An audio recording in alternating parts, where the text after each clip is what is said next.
The Complete Natural Food Retailer's Workshop with Danny Wells, tape number 5. But typically, a lot of our stores look like this. We're selling space, space, space, space. And we just have this lack of abundant look. Metro shelving, whether using Metro or not, still you want to make sure you have it look full. These type of shelves look better for grocery than they do generally for vitamins, but sometimes you can actually get a decent look at them, but you have to get them so tight that the shelf looks awful massive. And so we don't recommend you using as a rule those for vitamins. Generally, we don't recommend carpeting because it starts to look like this. People can trip on it, and it gets soiled. And for real high volume areas, it just isn't a good idea. If you've got a small vitamin-oriented store, then you might be able to get by with carpeting, but as a rule, no. Then again, a common mistake is these, for one, not really having anything in a particular section. You've got sugar, mayo, seawater, juice, honey. I mean, it's like the statement isn't there of what this section is. This slide is not underexposed, just there isn't enough light in the store. You can have your utility companies come in and they will, for no charge, bring in a candle power testing unit, and they will let you know how many candle power of light, how many lumens you need, and to know if you have sufficient lighting. This individual store obviously needs to have that done because people can't see the products. Here is an example of a store that merchandises by category, and you can see as a consumer, picture yourself, just where do I start with this? Now, they went a little far and start doing some diagnosing and prescribing, and they got sore throats and headaches, and you really can't do that. You really can't start tying a product into a condition. If you want the FDA to come in and slap, a padlock on your doors, that's prime for it. You don't want to associate a product with a disease or anything on the shelf. You just can't do that. But notice how overall it just looks like, where would I start with a mess like that?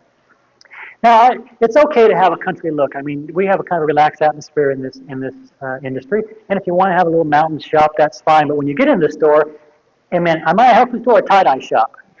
Sometimes we get so diverse in what we try to, we don't really know who we are, that we try to be too many things to too many people, and we get this overall junky look. And one of the problems we're trying to still get away from is the reputation we have from the other 85% of the public that we're just these nuts and these kooks, and we have these dirty, dingy, small little stores that really don't say much. And some of these stores are making big mistakes.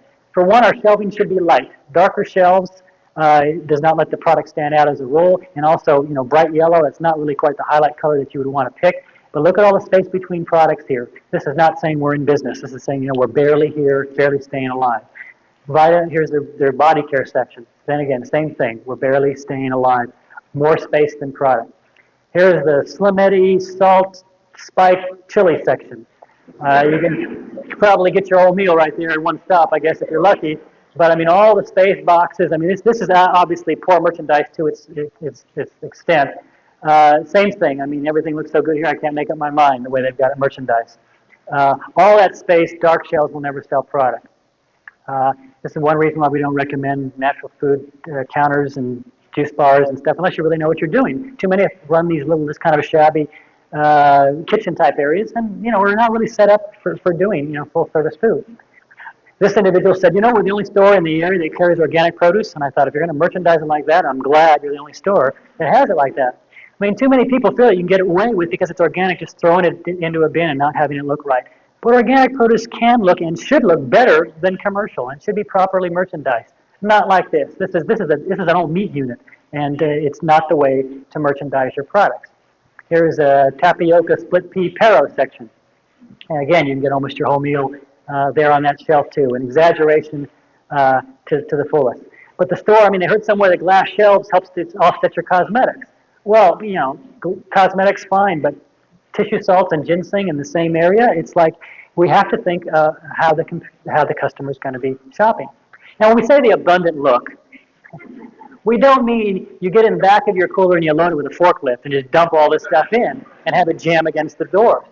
You've heard of self-serve? Well, this is auto-serve. You pull your cart up, open the door, and a random selection of products falls in your cart, and you just hope it's what you want and you check out. There's something to be said for neatness in the abundant look also. Another thing about merchandising is we have a 30-day rule in our store about signs, posters, and all that kind of stuff. After 30 days, it becomes furniture, meaning it blends right in and people don't see it any longer. So try to keep your signs, posters, and things current. And it's amazing how much you can change by just going through and doing that. Okay, big mistake here. This individual invested in 25 case juice stack, no sign. Are we supposed to guess what the price is, what the special is? Also, by blending all these different juices together, obviously they can't be the same price. They might be, but usually they're different prices. You lose all the impact and all the purchasing power of that by not having the sign in that area. And also, you should be showing much more. So we'd open all these boxes up, show as much as you can. Here's someone who's not in the produce business, so they think they are. If you're lucky, you can maybe get a fruit salad out of that. But some of us try to go into produce gradually or try to just edge into produce.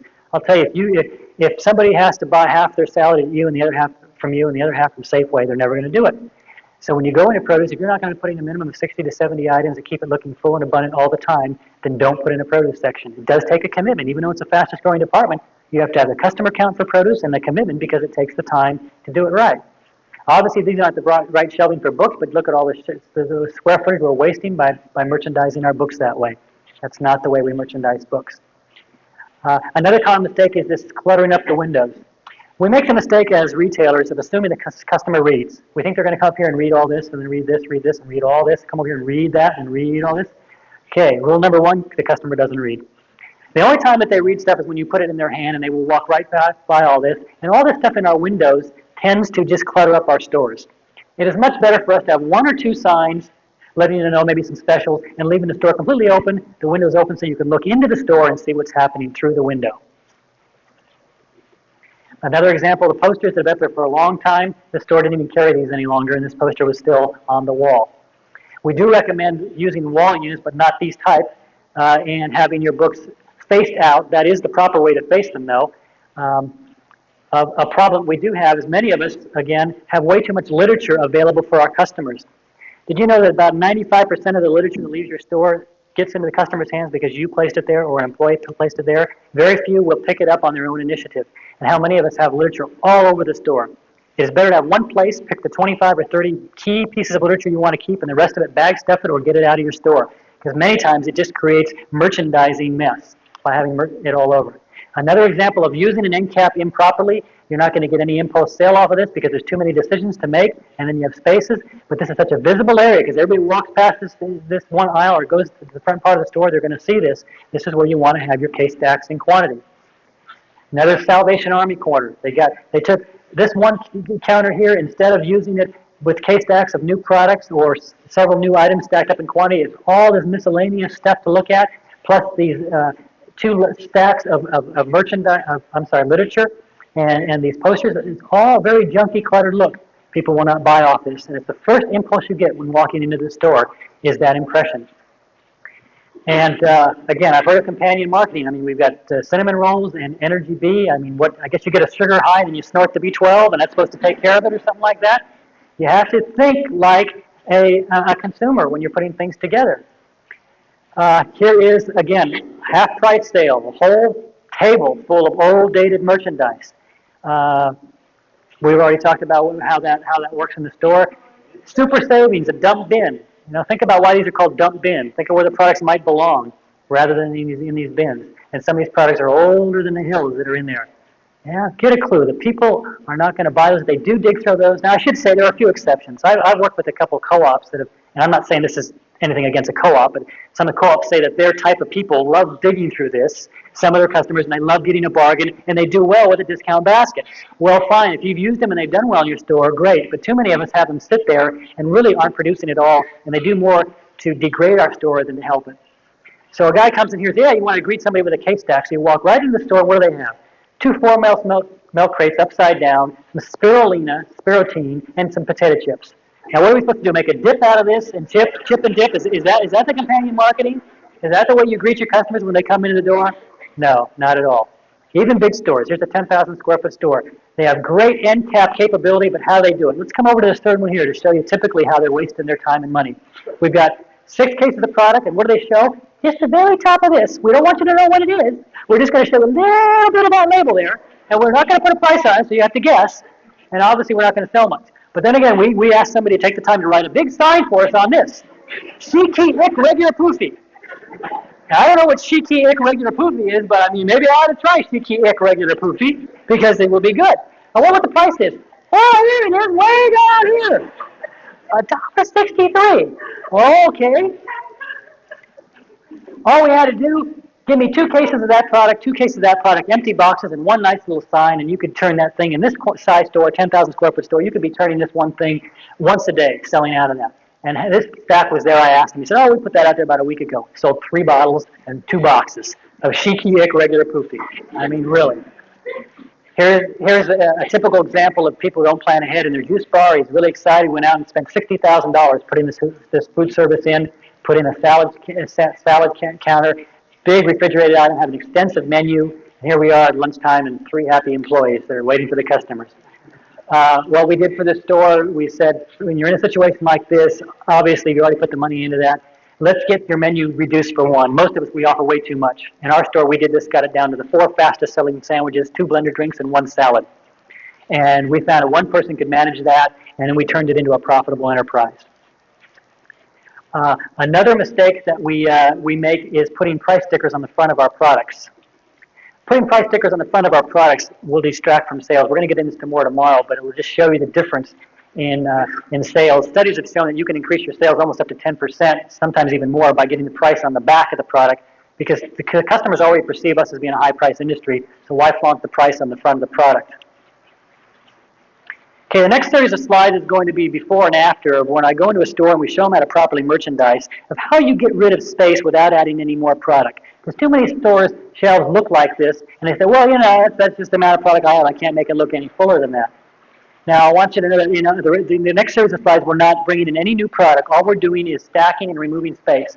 I did go into the back room of this store because they had 1, 2, 3, 4 shelves, and they had a stack of empty shelves in the back room. I brought in one more shelf, got rid of the salt because it didn't belong in the cookie and cracker section. But about 15 minutes later, that was the same section. Now, obviously, when you're a consumer and you're hungry and you're walking into a store, are you going to feel enticed to shop off of that and impulse buy, or off of that? All we did was fill up the shelves vertically rather than horizontally, and the shelves look like they have 5 times more merchandise. Here's 2 doors of refrigerators, holes, spaces, things on end so you can't see them. Again, no new product, the same refrigerator, everything is spaced out now, filled up without the spaces. It looks like we have twice as much merchandise, and it's legible now. We can see the product. A very small store, they have a small salt-free section. Just by double stacking cans. In fact, a general rule in your store is all stands should be double stacked. If you've got any cans in your store, when you're setting your shelves, you set them so you can double stack it with about 1 inch of space. That's about a perfect set right there, if you're looking for can stack. But you can double up your impressions to the consumer that way. Here's 3 doors of a refrigerator, and I said, boy, it doesn't look like you've got much here. He said, well, order doesn't come into Friday. This is Wednesday. I said, well, do you have customers that come in between now and Friday? They said, oh, yeah. I said, well, then you ought to make it look like you're still in business. So I again took a couple minutes and just pulled everything forward, stacked things up, and made the store look fuller by eliminating space. The secret was get rid of as much space as possible, so when customers come in, it looks like we have more product. I went over a cookie section. It was like the owner wasn't in. The employee was sitting at the counter reading a book because no customers were in. And when no customers are in, obviously there's nothing to do. And so I just went over, brought no new product in, just double stacked, moved things around, and was able to make it look like a cookie section that could sell product. Went to the cereal section, found some gaps like this in the shelves, some things pushed back. Again, just by rearranging no new product, that is the cereal section of the store. Now, this is obviously a small store with not much depth, but it's equally important in a small store. This is my mom's store here in San Francisco. A problem, here's an area with a very small store, but you can't put a gondola back here, but there's like ample space. For 12 years, she just had no space here. I went into the back room, got some empty boxes and a little table, and took all the products she had in her back room shelves and just stacked it neatly here, like this. She said people come by and think that it's on special or something. I didn't put a sign or anything on it, but she said she sells stuff off this all the time. It is just taking space that you already have available, product you already have out of the back room, and sticking it out here so that your store looks like it has more merchandise. In fact, a tip I learned from the president of Long's Drugstores was that they use their very top and their very bottom stores shelves for backstock. You may sometimes go into stores and see all these, stacks up on the top shelves. It's all backstock. Instead of putting it in the back room, they use their top shelves that way. Well, how about using part of your store? Some stores have so much space out in front, and I'll go in the back room and see cases and cases of product in the back. It's incredible. Here is a baby food unit, Earth's Best. They have baby food on both sides, and they said it's selling so well, I want to put in another line, but I don't have any space. I said, sure you do. Let's take all the stuff off the other side and put it over here. So now it looks like we're in the baby food business, really, and open up the entire other side of this to bring in the new line. Double, triple facing makes for double, triple impact. And this guy's really proud of the fact. He says, Danny, he says, he says, I think I'm the only store in the whole United States that has a fish pond with goldfish in it, waterfall, and a pyramid for meditation in my store. I said, well, Tom, that's all good and well, but I said, you ought to spend a few more minutes under that pyramid because your merchandising stinks. Now, see, when a guy's paying me to do work in the store, I can be kind of blunt that way. In fact, a good consultant can tell you what you need to know, not what you want to hear. And so I feel that when I go into a store, I'll tell them what they need to know, not necessarily what they want to hear. Well, he really needed to hear this about his merchandising. He was bragging about how he got these shelves so reasonable from an old department store. They're fixed shelves. You can't do anything with them except put merchandise on them, and they're not movable. And so he has all these spaces, and his merchandising looks pretty bad. Went around the corner and said, Tom, is this a contest? Guess what I have on sale? I said, do you pay somebody to turn all those labels around so nobody can tell what it is? Or put a sign on it? I've heard of hot apple cider, but I said, garlic and apple juice, is that the real spice you use in hot apple cider? So, we got to think ahead when we're doing stuff like this. Let's not make it a contest or a game. If you're going to invest in a 15 or 20 case stack, turn the labels all around, put a sign on it. Here's a guy who invested $25,000 in a water purification system. Said, I'm going to be able to sell water for 49 cents a gallon competing with the regular stores.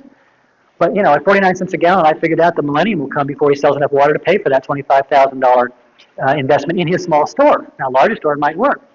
Here's another store who went in their back room and they have all this food storage type of long-term storage food. He says, well, when the big one hits, people are going to want this. And he says, so we specialize in getting people prepared for disasters. And I said, well, that's not bad. I said, well, how much of this do you sell? He said, oh, about $3,000. I said, well, $3,000 a week, that's not bad. No, $3,000 a year. He's got $16,000 in stock and sells $3,000 a year. It's just, really a waste. I heard somewhere that if, you got a pet center, you'll sell more pet food. Well, putting a sign up that says pet center does not make it a pet center, obviously, especially when it's next to the I don't want this product in my store center sitting right next to it. Some people call this their book section. This is actually a library.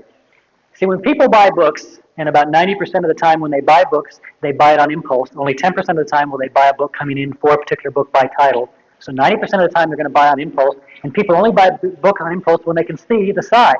See, they don't go with their head tipped over on the side looking at the fine little rib on the end trying to decide what books they want. So when they're on end like this, it's library fashion. When they're out front, it's retail marketing fashion. Most of the stores we go into, and I have to say some stores may be an exception, will say don't order another book until you can face all of your books face out. The average store needs about 100 titles or less of the best-selling titles. You don't have to keep Walker's Juice Therapy in all the time, even though it's been in print for 50 years. If you're out of it for a week, fine, you can bring another book in and special order that.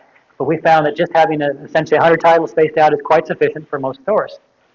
The moral of this slide, if you need a new floor, get a new floor. People will see that. And fixed shelving can be a disaster in trying to get rid of space. Also, if you're going to be getting into produce, think ahead and get the right units. It's okay to pick up stuff cheap, but you really need to get a quality, proper wet rack. This is not the type of wet rack for produce. People are reluctant to reach into this because they feel they're going to fall in and never get out. And so his produce sales are not very, very good at all because they don't really do a good job of displaying the product. You have to reach way down in to see it. A typical example of this front, as soon as we walk into the store, big 2-for-1 special. And how many things did they choose from? Well, I counted them one day. I thought it was like 58 or 59 items on this one unit. We stopped there. As I walked in the store, I said, look, I said, Karen, this is what we're going to do. I said, I was in your back room and I noticed that you had got a lot of these products, these lotions here in the back room. She said, yeah, I was at a show and I got a 7 or 8 case deal. Thought it was going to sell. Well, it didn't. So here it is. We went in the back room and took all of this lotion and put it on this rack. Took everything off the rack except for just that lotion, one product. Put a sign on. All of our lotion regularly $6.99 for $4.99. She said in the first 2 weeks she sold 36 of them. Before she hardly sold anything. So the moral is, if they have one thing to concentrate on special, they're going to buy it. But if it's 2-for-1 and you've got a whole pile of them, all that is saying is old, we don't want it in our store, will you help us get rid of it? Generally, we don't recommend these turning racks either because people don't turn them as a rule. Actually, there's one exception. Children love to turn them. Come over here, Johnny. They love it. But it's better to face them against the wall. Go walking through a store here in Texas, and here's a case stack. These sell for $25 each. There is $1,000 worth of products here. It's $100 per case, 10 cases. $1,000 worth of product, and what do they open up? Just a little bit of this to just show the optimal, very small up there, and a little sign that says 20% off right there. Okay, I stopped right there, I got my case cutter out, and I said, whoa, wait a minute, Marty. You want to sell the product, you got to show the product for one, and put a sign on it. She hadn't sold one before. The case stack had been up for 3 days. And we just put the case stack up, and I talked to her a couple days later. She said she sold 6 the next day. The difference between having your product being concealed with a little 20% off and showing your product. In fact, I told her that after she learned about the dummying up, she said, I could have bought $200 of the product and made it look like a $1,000 case stack and saved a lot of money and made the same amount of profit in the end. Okay, now, in a large store, obviously you may be in a smaller store, you're not going to have this display of rice cakes. But the principle is still true. We go in and show someone how to merchandise. That is important to have your shelves look full and abundant all the time, not just when your order comes in. Come back 30 days later and take the same slide, and that's what the store looks like. See, for too many of us, merchandising is the last thing we think about, and we have too many other things that are important, not realizing that the customer buying a product is what we're all there for. And they're going to buy the product when the shelf looks like that, but a lot of them aren't going to be enticed to buy the product when the shelf looks like that. So merchandising is extremely important. We show them, okay, you put your heavy stuff on the bottom, and then your lighter stuff as you come up. You double stack your jars, make it look nice and tight. Come back in a month. Did you guys have a contest to see how you could mess this up or something in the store? It looks like the sugar's going to fall on your foot any moment. You've got a foot of gap of space. These used to be double stacked. They're single stack now. We've let it go. Creation is easy. It's the maintenance that takes the time and the attention. There's no doubt about it. Now, macrobiotics section. These are difficult sections. I mean, the products taste funny, they sound funny, they look funny, and they're difficult to merchandise. But with a little bit of ingenuity, you can get a macrobiotics section, just stand right out and actually entice people who know nothing about nori or kombu or any of those funny sounding things and actually try them because they're displayed out so that they look like, hey, this is an interesting section. But too many of us look like this. Too many of us have these barren spaces in our shelves, and customers come in and they're looking at all this space, and of course the store doesn't look like it's alive, like the products are alive and healthy.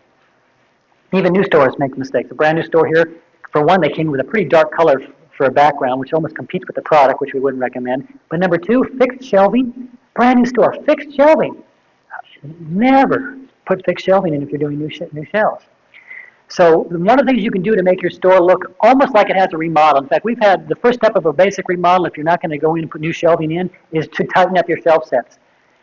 1 inch between your shelves. Then you can have 1 or 2 bottles deep. We mentioned when we inventory control that most all of our like urban vitamin bottles were 2 or 3 bottles deep. Even though we're doing $1.5 million volume, we're ordering small, frequent quantities, and so we don't want people to see we only have 2 or 3 bottles. So 1, 2 inches. That's it. Nice, tight, neat and abundant. This store didn't organize yet by brand. It's by category, but still, it's nice, neat, clean, and abundant. You don't have big gaps in the shelves, so even though they only have 2 or 3 bottles deep, it looks like a full shelf of merchandise. Faced out, neat, clean, abundant, and full. That's how your store has to look all the time. Neat, clean, abundant, and full. Books, faced out. That's it. Not library style. Face out. And if we get some more in like this, don't start getting in front of backs and getting, nobody will be able to read them in back. They won't sell in back. Just wait till something sells to bring the new books in. Because once you start doing that, book in front of book, you still look junky. End caps, 1 or 2 items so that you see the themes and color breaks. People are enticed to buy 1 or 2 things at a time, not several. Using color breaks. Ooh, this slide needs to be flipped. Sorry about that. But notice how the red boxes are broken up and we don't have all the yellow bowls all in one place. They're broken up so that your eye is pulled around through the mix. And it helps the customer to have a better, they better shop it. Good idea too is to get these chip guards because then you don't have the chips coming out and attacking customers. I don't know in our store, they always attack the customers. You know, people walking by and chips would slide out and come out at them. So they work well. Again, double stacking cans, heavier on the bottom. Near East is broken up color breaks so that you can pull your eye through the shelves of different products. The shelf tags are here to tell you what goes there. So if you wind up selling out of a product, you can double face it, and then your shelf tag will always let you know what goes there. Here's a typical example of doing it properly. So when you're at a product, notice how you have a whole horizontal line there.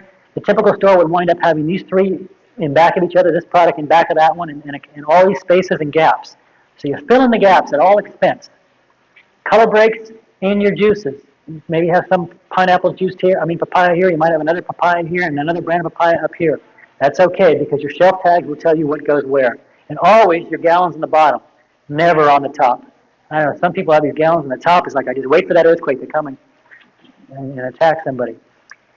Bring in more shelves in your body care section. Many stores will wind up putting their toothpaste on end. So you wind up having this 1 square inch little thing that says, Tom's toothpaste, Nature's Gate toothpaste. You want to have it 3 or 4 or 5, 6 inches wide. Tom's toothpaste, Nature's Gate toothpaste, so your customer can see the product. And all it takes is bringing in more more shelves, no more products. So to merchandise properly, it's best to start when we're building our stores or when we're thinking of remodeling. That's when we start measuring. What is going to go there? Okay, I'm going to be putting my herbs here and some homeopathics. So I can get 12 shelves in the wall, and I only have to have 10 inches deep instead of 14 inches deep. Know ahead of time where they're going to go and measure them out. You'd be surprised how much product you can get in a little amount of space. Organize by color breaks if you can within categories. Now this is my brother's store after he took the 1,500 square foot store and went to the 4,000 square foot store. He's now volume is approaching 4 million, and again doing almost $1,000 a square foot in that store. And we still stay with our lighter colors, and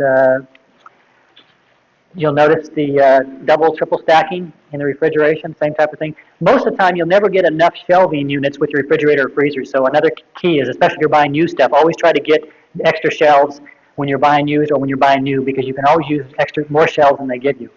Double stacking your cans, again.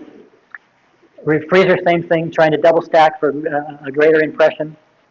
If your defrosters and evaporators don't work in your doors, fix them. There's nothing worse than having to squeegee on space to see what's in your refrigerator or freezer.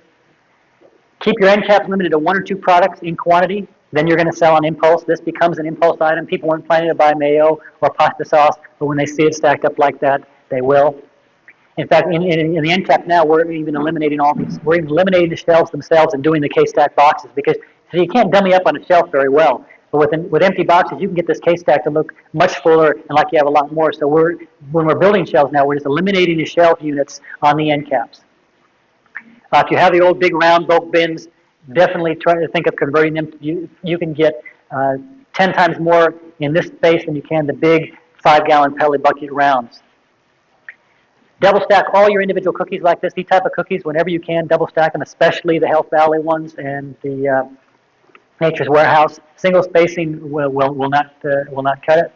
Try to double face your cereals if you can. As I said, cereals right now, 93% of the people buy cereals, 90% buy juices, 92% buy cookies and crackers.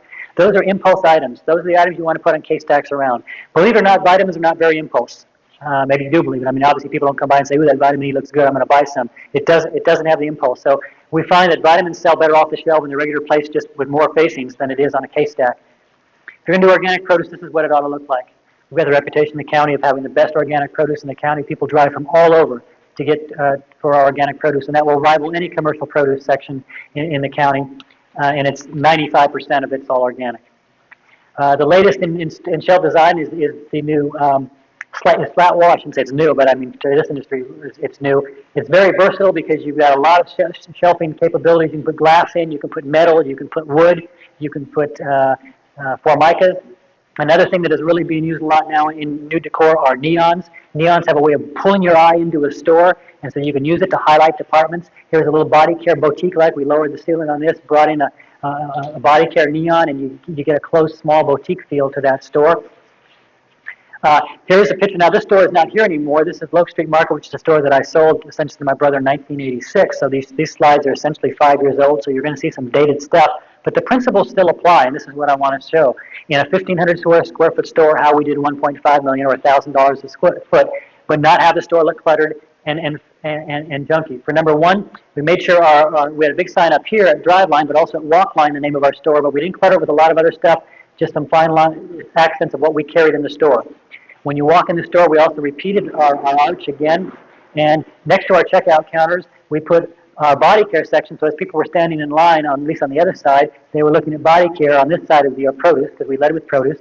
We picked our 25, actually it was 50 here because we had 2 of them, 50 most popular sheets of literature, and that's all that we had, and they were all in one section of the store, not sitting around junking up products throughout the store.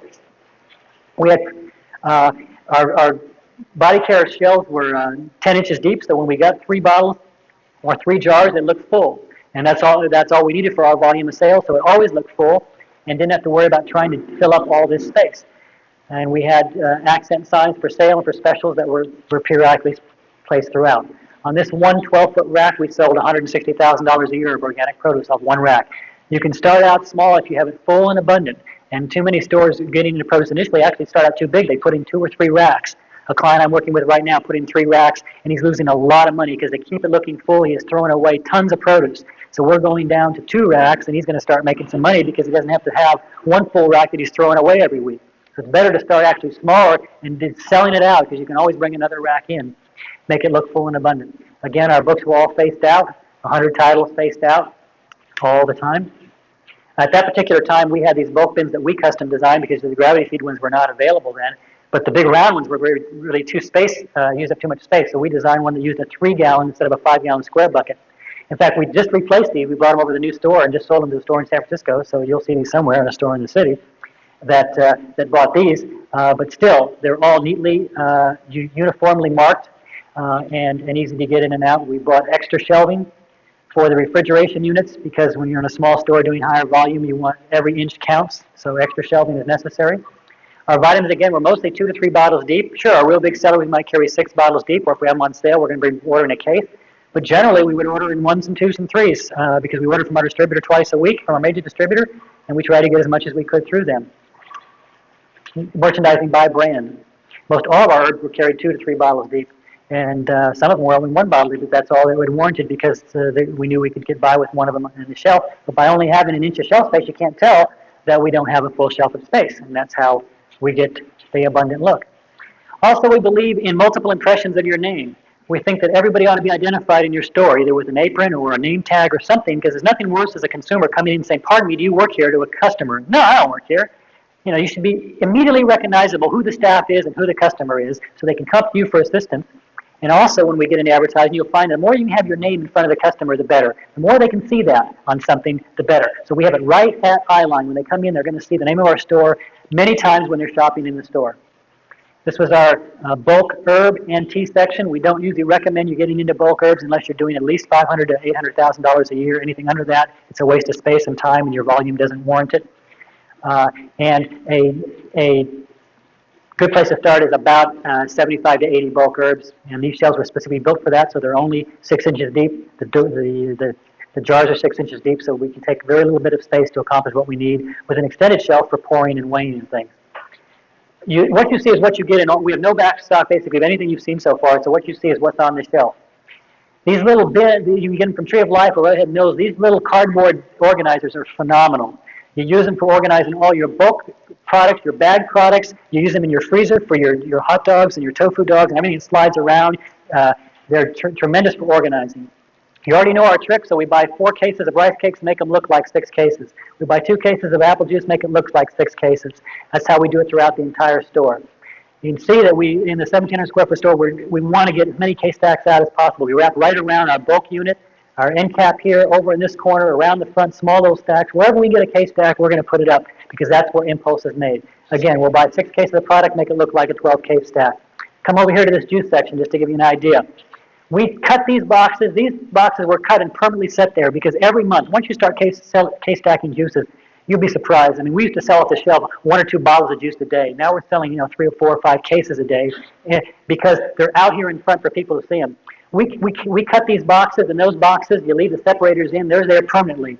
And so at the beginning of each month, when we decide what our specials are going to be, we'll order 2 cases of whatever on special from our distributor and fill up, put 3, 6, 9, 12. There's 1 case of product, another 3 products, and the remaining 9 bottles on top. That's how we do a 6-case stack with 2 cases. Do that with all these, and if some sell better than others, fine, we'll order more of that. If others don't, then we still have a whole month to sell the 2 cases, but usually whatever we put up in a case stack in juicing will sell, and since we're ordering a couple times a week, all we have to do is keep adding cases on top to it instead of rebuilding the stack, and it always looks full.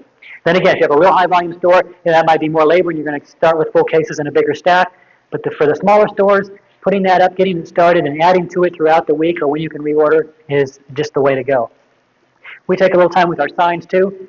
Our accent color in the store is green, so we got a green stiff cardboard card that we mount our white cards, and we have these printed with our arch. We just go down to the printer and have them print 8.5 by 11s, just a couple reams of them, and then we also have them cut and print half sizes for the shelf.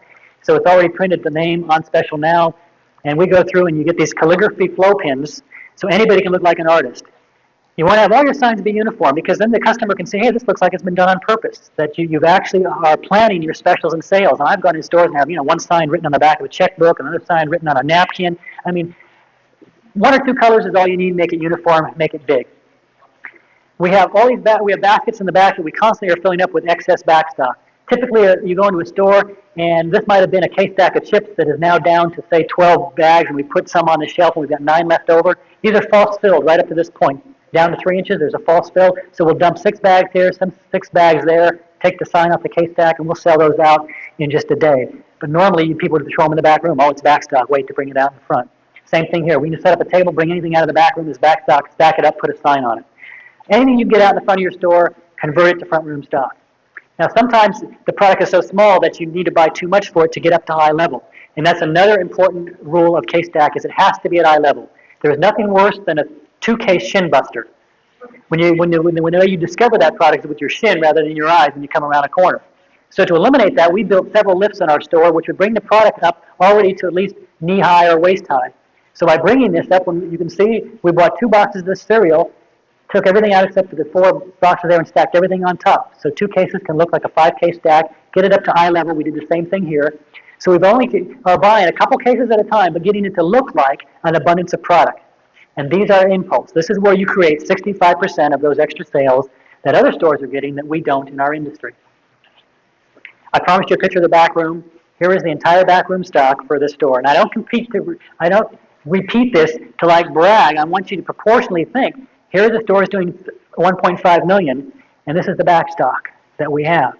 This is the only other thing we had, and I'll show you that, was for our, we built this thing for our back of our grains and our bulk unit because we didn't want to stack it all on the floor, so we used as much space as we could to get it up in that cubby hole.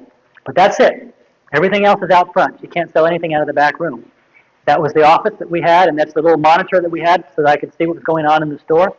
For those of you who don't order with a computer, that's all it takes. One handheld little computer that works just like an adding machine or a phone, a telephone. If you know how to dial a phone or know how to use an adding machine, you can use a computer for ordering because you just punch in your 6-digit numbers and how many you want to order, and it's ordered. It's a piece of cake. By the way, those of you who don't order with one of these are taking 5 times more ordering than you do if you did have one. You can transmit your order in 20 seconds as opposed to sitting on the phone for 20 minutes. It's a lot of time saving. I saved my last slide for last because it's my most important slide and my favorite slide of the entire presentation. This is my family. I don't work to make money. I work because I have a family and I enjoy spending time with my family. When I do consulting with people, I ask them how important is their family to them, and usually they say my family is my most important thing. But how many of us are married to our stores? How many of us put our primary time and focus on our business and our kids grow up around us? At one time, I had been in business for a few years, and a distributor called me and said, hey, there's a store going out of business. You can pick it up for a song. I said, I don't know. He said, yeah, do it. It's going to go out of business if you don't. So I bought it, had 2 stores. I thought, oh, this is great. I'm going to develop an empire. But I realized I was, working more. Somebody would call in sick at that store. My wife would have to run down. I woke up one morning and thought, my kids are growing up around me, and I'm not going to see them. So I made a decision then to sell the second store and to take another day off. All the key people in our store work a 4-day week. And we may work a 10-hour day, but we work a 4-day week because we believe that the families and other things are more important than the store. The business will survive if you take the time off, but if your family is important, then put your family in the proper perspective of where it belongs in business, and your business will be better for it. That picture was taken a few years ago, so if I look a little bit younger there, that's it. I'll give you a more current shot. We have one son who's gone.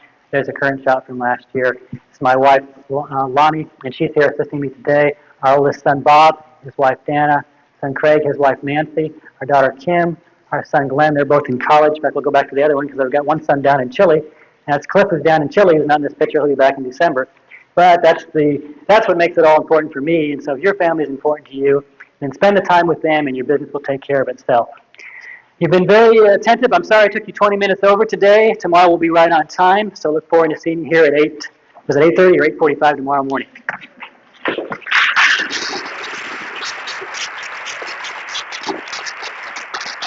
Now, we're going to pick up where we left off yesterday and start today talking a little bit about a section I call bottom line boosters. These are little things that obviously doing one of them isn't going to maybe bring it up an awful lot, but doing several of these things can collectively increase your bottom line dramatically in the store. Number one, consolidation of orders. I yesterday alluded to the fact that we spend too much time ordering. In fact, I think I said that. I didn't really allude. I actually said we spend too much time ordering in this industry. And one of the ways that we can help this inventory control situation is to seek to trying to consolidate our ordering so we're ordering from less people. One of the ways that we were able to, and after the workshop here, I had a discussion with some people from one of the stores in Vermont, and they were saying, well, how'd you actually achieve that, getting from $600,000 in sales up to $1.5 million and actually doing it on $55,000 of inventory? And I said, well, part of that was this consolidation of orders, where we looked at taking a major distributor, finding everything we can get from that major distributor, and anything we were getting from other distributors, we tried to get from that main distributor because we were ordering from a computer, and so instead of having all these order books around, we were basically ordering right off the shelf with an order tag. And when we were having a company, or would come to us, say a brand new company would come, a manufacturer, and say, I have a new product that I've just introduced and I'd like you to try in your store. It looks like a good product. Instead of our store saying, yeah, we're going to buy it from you, buy it direct, we'll say, go to our distributor.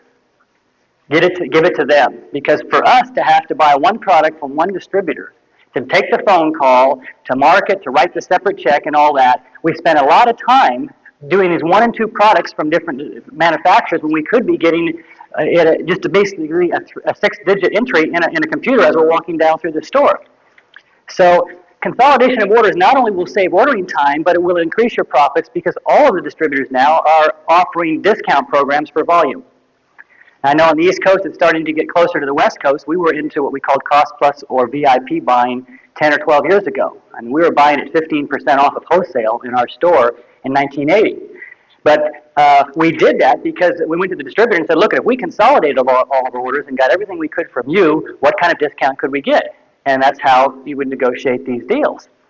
And pricing is becoming more and more sensitive in our issue. And in Workshop 2, we talk about this, the advanced workshop of marketing in the 90s, all the changes we're going to have to make in the 90s to really compete. And one of them is the prices are going to have to come down, and the margins are going to be dropping in the distributors, and margins are going to be dropping in our stores.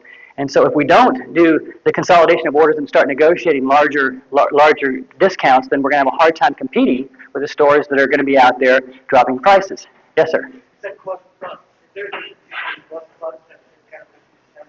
No, cost plus is just a term of that you're buying it at wholesale plus the small markup.